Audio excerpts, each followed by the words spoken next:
Pakistan social centre Sharjah में खुशबुओं के मेला का इनेकाद किया गया।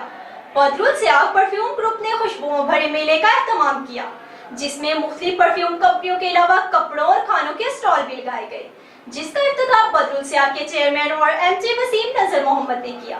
इस हवाले से रिपोर्ट देखते हैं दुबई से 87 न्यूज के ब्यूरो चीफ शेख खुरम तारिक की।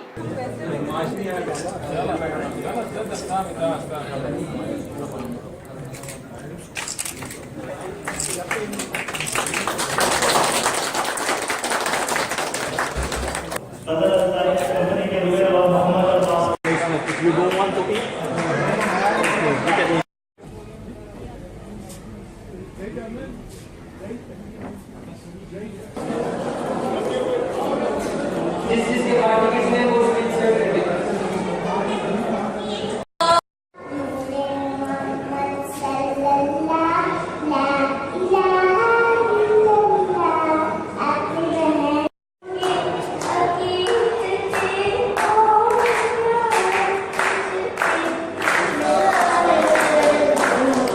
अली बदर अल साइक कंपनी परफ्यूम फैक्ट्री है। ये 2006 से बनी है, 13 साल हो गए इनको करते हुए। और जो हमने मेला लगाया है पाकिस्तानी एसोसिएशन में, सिर्फ खुशबुओं का मेला, क्या मतलब हम में और अमारात के अंदर खुशबुएं फैलाएं हम लोग। जी, हमारी लोकल खुद की प्रोडक्ट है, हम लोगों की मैन्युफैक्चरिंग है, शारजा इंडस्ट्री एरिया में है। फैक्ट्री में 13 साल से हम लोग बना रहे हैं, मैन्युफैक्चरिंग कर रहे हैं।